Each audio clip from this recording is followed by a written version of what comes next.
श्री शिवाय नमः। दिन लोग देखकर उसको प्रणाम करते हैं, माता पिता को नमन करते हैं। क्यों? आप अपने बच्चे हो, आपसे पूछेंगे, आपकी औलाद आपसे पूछेगी, आपके आने वाली पीढ़ी आपसे पूछेगी, माँ ये कौन सा नाटक बनाकर रखा है तुम लोगों ने? समी का पत्ता दे, समी का पत्ता ले, मिलने जाओ तो समी का पत्ता क्यों लिया दिया जाता है? बच्चे पूछेंगे। आज की पीढ़ी बहुत प्रश्न करती है, उसको उत्तर देना पड़ेगा कि एक पत्ते में 14 करोड़ स्वर्ण मुद्रा का फल होता है। एक शमी के पत्र में आज के बच्चे जो प्रश्न करेंगे उसका उत्तर देने के लिए तुम्हें तैयार रहना पड़ेगा। उस उत्तर को तुम्हें देना पड़ेगा कि ये शमी का पत्र विजयदशमी पर क्यों लेन देन किया जाता है, शमी का पत्र क्यों शिव के मंदिर में जाता है, शमी के पत्र की मूलता क्यों होती है, इसको समझाना।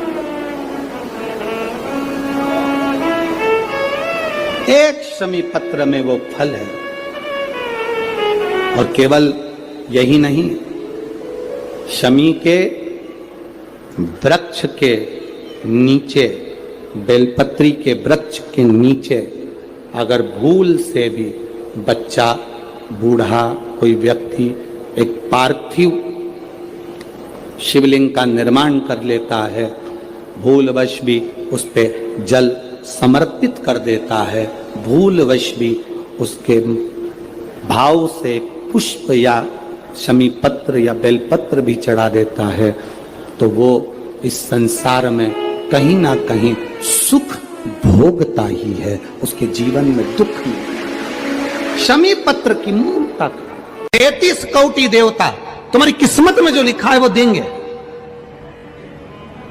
33 कोटि देवता का काम है तुम्हारा भाग्य लिखना, पर केवल एक महादेव का काम है तुम्हारे भाग्य को बदल देना। तुम्हारी जिंदगी में दुख लिखा है, कब वो सुख लिख दे उसका कोई भरोसा नहीं।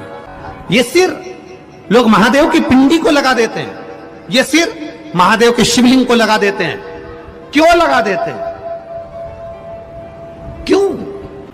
ये ललाट पर जो दुख लिखा है, ललाट पर जो भाग्य में तकलीफें लिखी हैं, किस्मत में जो लिखा है, बेकार कुछ लिख दिया, शिव के शिवलिंग को ये शीश लग जाए, महादेव का स्पर्श मात्र हो जाए, ललाट पर लिखा उल्टा भी सुल्टा हो जाता है। यदि पीला फूल शिवलिंग के आसपास में या शंकर भगवान के ऊपर कहीं रखा हुआ भी दिख जाए, उस कनेर के पुष्प को अगर आप 5 जगह का स्पर्श कराकर अपने हृदय की बात कहकर वापिस महादेव को समर्पित कर देते हो, तो भी मेरा महादेव तुम्हारे दुख का निवारण कर देगा। ऐसा योग लगे आपके जीवन में कि आप जिस व्यापार को आपने करा उस व्यापार में आपको फल नहीं मिला, फिर आपने व्यापार चेंज करा, फिर बदल कर देखा, फिर उस व्यापार को कर देखा, उसमें फल नहीं मिला,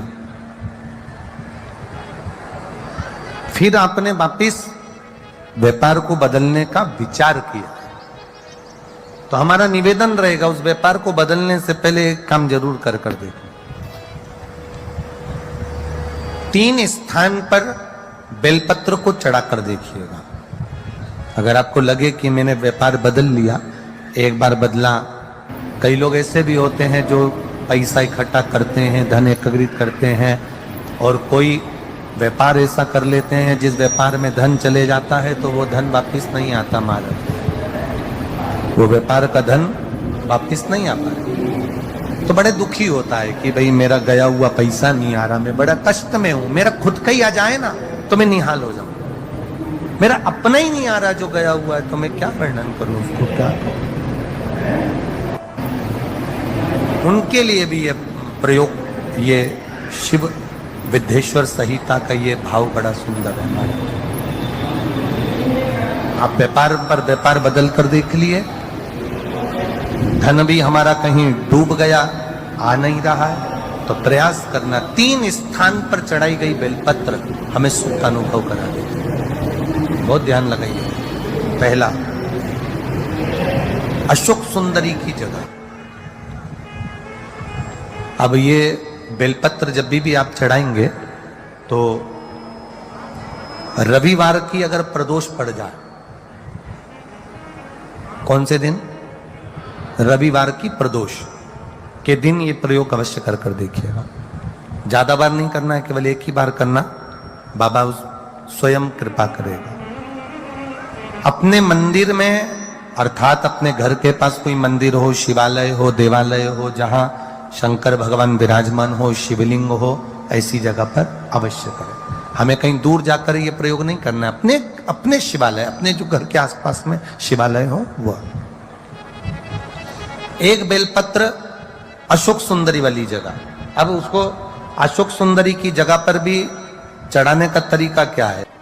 जब हम बेलपत्र चढ़ाएंगे तो उस बेलपत्र को चढ़ाते समय आपकी जो बेलपत्र की डंडी है, वो बेलपत्र, रविवार प्रदोष के दिन का ये उपाय है महाराज। ये बेलपत्र की जो डंडी है, इस डंडी का भाग शिवलिंग की ओर होना चाहिए। ये जो डंडी है, इसका भाग अशोक सुंदरी पर जब चढ़ाएंगे तो शिवलिंग की ओर इसका भाग होगा महाराज। दूसरी, बेलपत्र को जब हम समर्पित करेंगे, जया इसके लिए कर्मा है जो पैसे ले गया और दे नहीं रहा। आपने हाथ तक जोड़ लिए, फोन कर लिए, 50 बार बोन भैया, 50 बार विनती कर दी, वो नहीं दे रहा ना।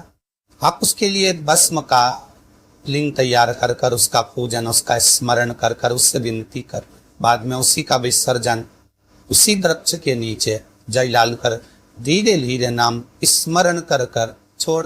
उस भस्म का थोड़ा सा भाग लेकर आए, मस्तक पर तिलक लगाकर केवल एक बार या तो फोन पर बात कर ले या उसको बोल दे कि हमारा धन दे दीजिए, उसके बाद बाबा जाने और बाबा भस्मी दारी जा रहे। अब वो भूत भावन भूतेश्वर भगवान भस्म रमाने वाला